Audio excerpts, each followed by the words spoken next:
first fucking thing is going to be that we're going to talk about car repairs. Not just car repairs. I had to get a new car because I totaled my last car. I got the new car, and the salesman convinced me to get the fucking tire damage warranty thing. And he said, it's the best thing you could buy. Okay. 2 weeks later, I get some kind of metal thing in my tire. I call up. I tell him I'll come in tomorrow morning. Great. I show up there. And after an hour, the idiots from the service department say, you need a new tire, but we don't have any. And you're going to need to put your spare on. And I said, no fucking way. I mean, that's the stupidest thing I ever heard. I was so pissed off. Number one, I had to do this guy's fucking thinking for him.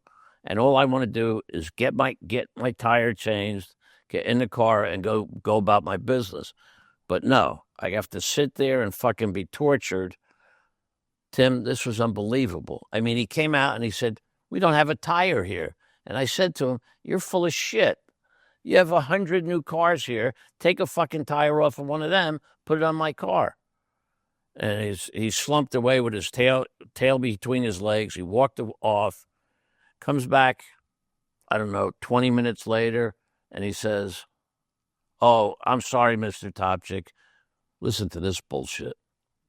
We have 4 tires just like yours. They're on reserve for somebody.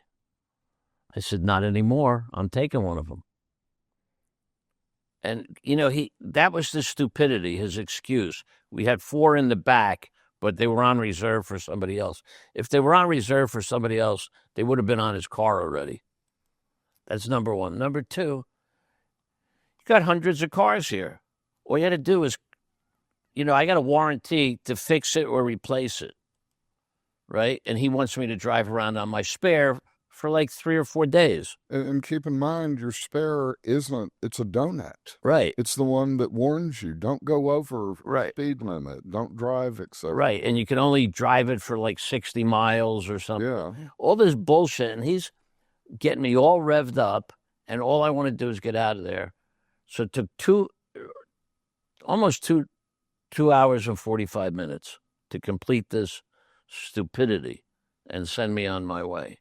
And then, to add insult to injury, you drive down the road, you're driving for 5 minutes, and the little thing that I have in my dashboard, I have these idiot, you know, like most new cars, sure, idiot lights. And this one tells me, this tire's 33 pressure, this tire's 33 pressure, this other tire's 34 pressure, and this one's 40. They just put the fucking tire on the car. Don't they know what the tire pressure is supposed to be? Like, if it was 1 pound, you know, 1 PSI off, no big deal, right? No harm, no foul. But this says 40. Yeah, but you only put on 1 tire. What makes you? Well, no, but all the others. Obviously, they overinflated it, right? But they didn't take the time, the 30 seconds, to adjust it, right? Like, put the tire gauge in there. Alan, tell me what you said to him that sparked him to go to the back and investigate and determine. Like, what was the trigger that allowed him to? I told him, no fucking way am I leaving here without a new tire. I'm not driving around on my spare. You know, and you're not going to tell me bullshit like you don't have any tires. Were there any other customers around at the time? Fuck yeah. All the Saturday morning people that are trying to get stuff, you know, little things fixed or an oil change maybe, whatever, something that's fairly quick and easy. And those people are in there for 4 hours. I mean, one guy must have had 6 or 7 donuts. Yeah. And I'm, you know, I just, it's not that they're not nice or accommodating, but I got to think for this fucking guy, like I got to do his job. Wouldn't you rather spend 20 minutes scouring the place to figure out how to put a tire on this guy's car instead of coming back and telling me some line of bullshit and I'm going to go around on a spare? And no fucking way. That's it. Look at me, buddy. No fucking way. Go back in the back, and find a new fucking tire for me. I don't care what you do. And I don't care whose car you take it off of. Just do your fucking job. Yeah, well, I'm going to guess the whole intent was to pass you off until Monday with the least amount of work, and I bet there were plenty of tires back there. It was just the delay game. Right? Yeah. You have to call them on it. And, like, what do? They just look at people and say, they size me up and say, hey, let's fuck with this guy. Or this guy's only here for a tire. That's all bullshit. We want to generate some real weekend cash flow for the business, so I look like I was really good at what I did. I mean, well, they think you're a nice guy. They think, hey, we're short-staffed. We're going to go ahead and just pass this off until Monday, and since you're such a nice guy, that you'll be happy with it. However, well, what would you do? I mean, are you going to? I don't see you driving off with your spare on. Well, I wouldn't want for myself or my wife or children to be driving on a small donut-size tire to begin with. And I would probably point out that every other place I go to can, pick up a new tire in 10 minutes. It's some sort of affiliate relationship, and, the driving on a donut's not a good idea. Well, you're too nice. Oh, I'm sure you're much well. I got fucking pissed off. I mean, they told me to come in on a Saturday. They knew it was a tire problem. I was in the computer for an 8 a.m. appointment and this, that, and the other thing. So I don't know why. And if that were the case, where they had no fucking tires that could fit my car, I'd ask for a loaner. Don't you think? Yeah, I would have. Yes, but don't you think they would have said, right when I showed up, I'm sorry, Mr. Topchick, we have no tires to put on any vehicles, so you'll have to come back on Monday? Yeah. Nothing. Darn your luck. Darn your luck. Yeah, it's like, this is a guy, we're going to fuck with this guy. We're a car dealership. We're going to tell him we don't have any cars, we don't have any oil, we don't have any tires. I mean, no. And that's how my Saturday started. That pissed me off. Which brings me to the topic of the day, the inhumanity and stupidity of our government. The big government, not our local or state government. That's a whole nother project. But, Elon fought with Trump. They were name-calling, and they were all pissed off at each other like a couple of babies. So I could see how. Let me just reenact their argument for us. You're a dope. You're a dope. You're an asshole. Stupid jerk. Fucking jerk. You're an idiot. Idiot. Fuck you. You're a dope. You're an asshole. Stupid jerk. Fucking jerk. All right, so fight. Right. So they were up each other's ass for I don't know how many months. Right? Musk gave them I don't know how many dollars, zillions of dollars to get elected. And in repayment for that, and in my world, that's kind of like bribish, right? Like, I'll give you all this money and then I'll get all those contracts for the companies I own and control. Aside from all of that, all Musk did was get hired to steal public information. I'm sure he's still got plenty of it. And, he got these nice contracts. And then he had a problem with the big, beautiful bill, the big, beautiful one, which our fearless leader thinks we need to do no matter what, add $2 trillion, $3 trillion to our already pitiful debt situation. So the ass kissing, like everybody knew in advance, came to an end. And now they're fighting about it, which in some ways is laughable.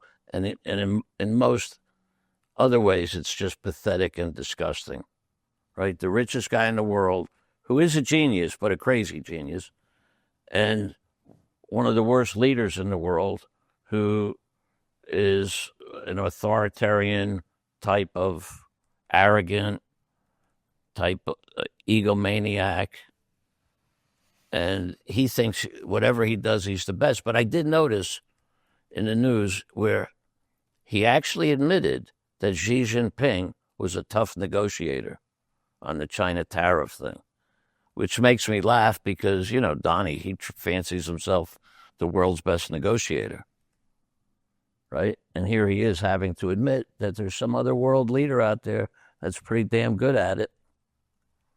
So I'd like to hear those conversations between those two people.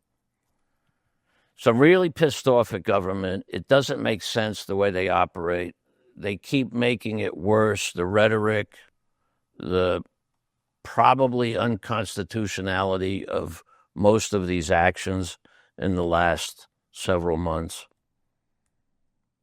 The Supreme Court, I guess, weighs in. Sometimes they got to do what Trump likes just to assuage him, and other times they vote and, they decide against it, what he wants.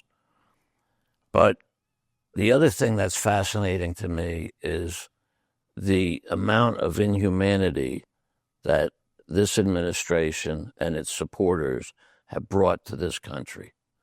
They are fucking every person they can to support their own ego, their own pocketbooks.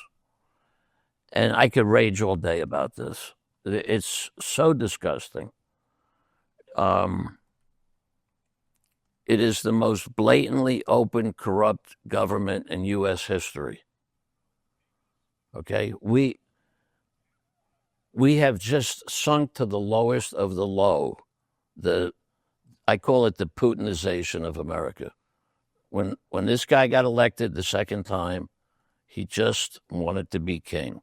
He wanted to be king the first time, but it took him a few years to figure out how to get really ugly and how to break other people's balls to follow him down this path of inhumanity.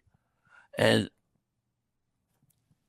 I have a friend in L.A., and I was speaking to him this morning. He went to the grocery store, and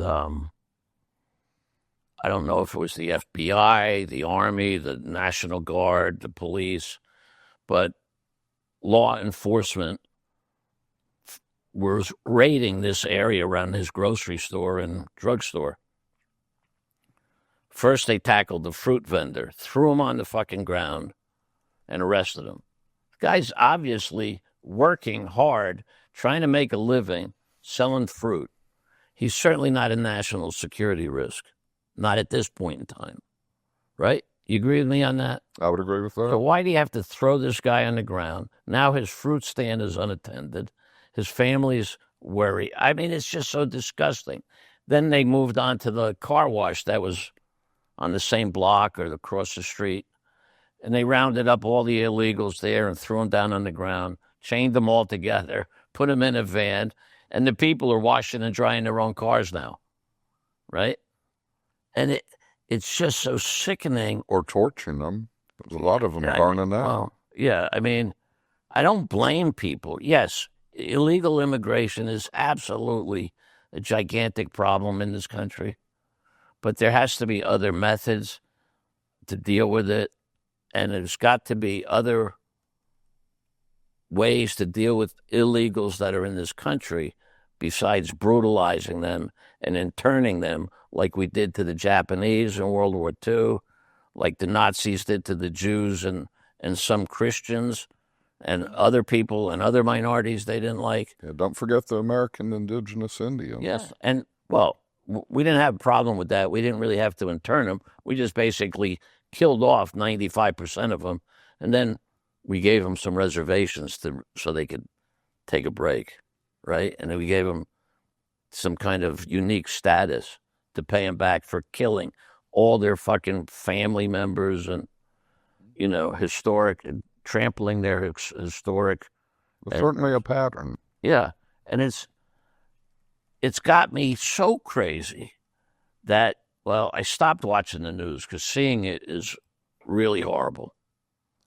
Reading it is horrible too. It's a little bit different, but where and how did we become this fucked up, cruel, dictator-like, the blind leading the blind, stupid leader kind of country. Doesn't anybody ever ask those questions of the? I mean, like, it's not a matter who you voted for, I hope, because, most people vote their wallets. Most people do. But don't they think about these other issues, about society, about the climate, about, issues of constitutionality? Due process. I mean, you're not going to let them in. You're not going to let foreign kids in our universities. We can't do this. We got a guy who's taking research money from different universities because this one pissed him off, that one pissed him off. He's blackmailing law firms to pay gigantic settlements so that he could line his pockets, and they have some kind of admission that they weren't really fair to him in an interview or something. I mean, this is the most fucked up government I have ever imagined in the United States. We've lived through some lousy presidents, some lousy time periods, the Vietnam War, riots and all that stuff, and Kent State shooting, students that were rioting and picketing. And where does our government just get off with this martial law kind of fucking behavior? Excuse me, my doctor's calling. Just hang on a second.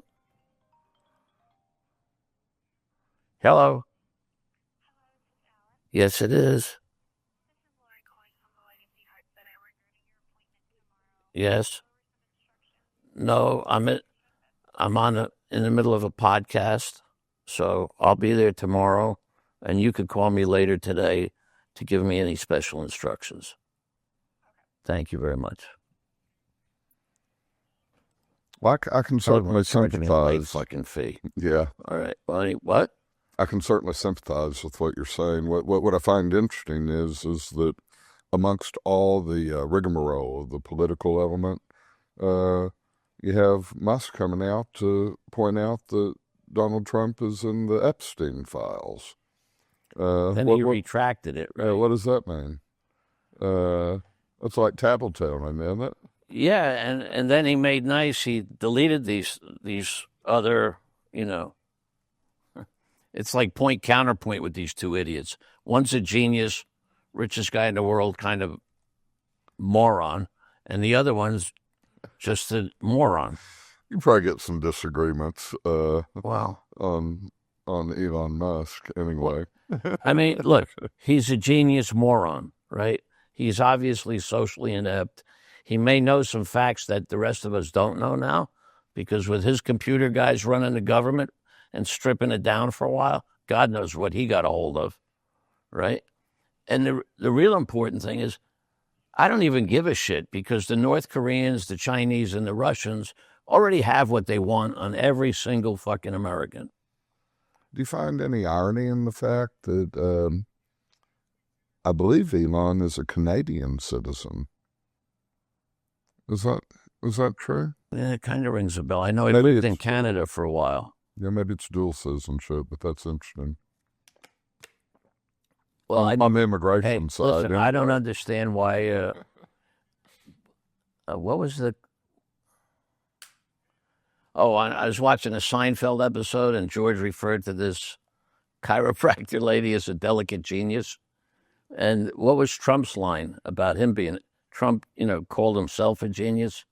I can't remember the exact quote, but he's far from a genius. He's from the Lucky Sperm Club, and I think too much sperm went to his head. But Elon Musk, obviously a genius. The Boring Company, the SpaceX company, the Tesla, becoming the richest guy in the world in 20 years, right? I mean, you got to give the guy credit for being smart. Well, crazy. His sperm is smart. I think he has 75 kids. No, I think it's closer to 25 kids. Okay. But, I mean, hey, he can afford it, right? But it's interesting, through this fight, right? the fight they were having? Eat shit. Drop dead. Fuck you. You're an asshole. Stupid jerk. Fucking jerk. Idiot. Eat shit. Drop dead. Fuck you. You know, in between their fight, things come out, and, you know, the president has a lot of powers that the richest guy in the world doesn't have. I wouldn't be surprised if Musk has those Epstein files or has seen them. And I wouldn't be surprised if Donnie Whitehouse gets a hold of that and feels threatened. You may find that Elon Musk will be living in a gulag in Siberia. Who knows?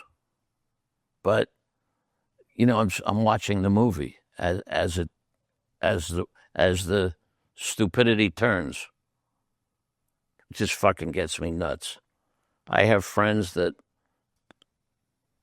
you know, they're aware of politics. They're very bright people, and they look at it. But the bottom line is, why, even though we have this immigration problem, why do they have to brutalize these people to make the rest of America think that they're doing this great thing? Protect our borders better, right? Be tougher with people that register, that come in with visas. There are always going to be criminals. There's always going to be leakage of, there's always going to be illegal immigration. And obviously we have to deal with that. But you just don't brutalize, like all these little kids that came because their parents took them here and they went to schools here. Hey, get the fuck out. You're not American. They grew up here. They worked here. Even Americans aren't Americans because he's you know, taking birthright to it. We're a true melting pot, no doubt about that. But he wants all of the people that he doesn't want here, he wants them to melt away or brutalize them away. And to me, if you're, you know, the birthright deal was if you're born in America, you're an American.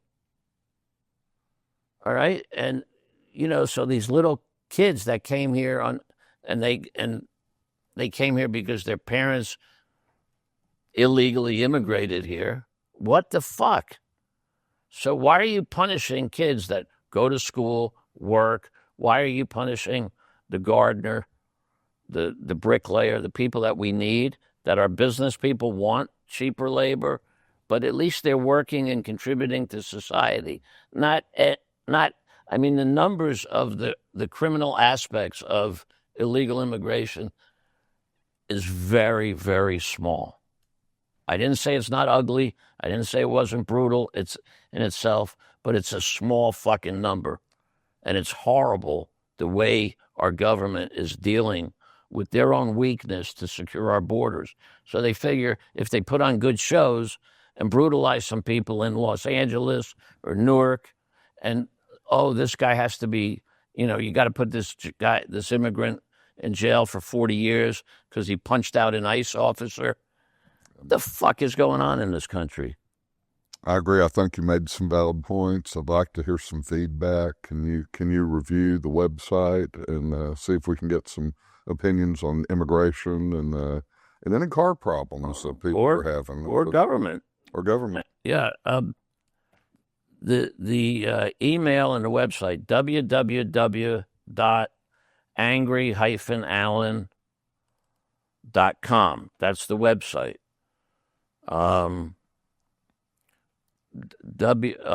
Angry Allen podcast show. I think you could see it on Facebook and a number of other places. YouTube, you'll find it. Yeah, let's see if we can get some feedback on that. I'm sure that there's a lot of interesting stories. Yeah, because I have to get out of the studio today so that I can finish listening to them argue. Well done. Thank you, Angry Allen. Yeah, it's good to be here.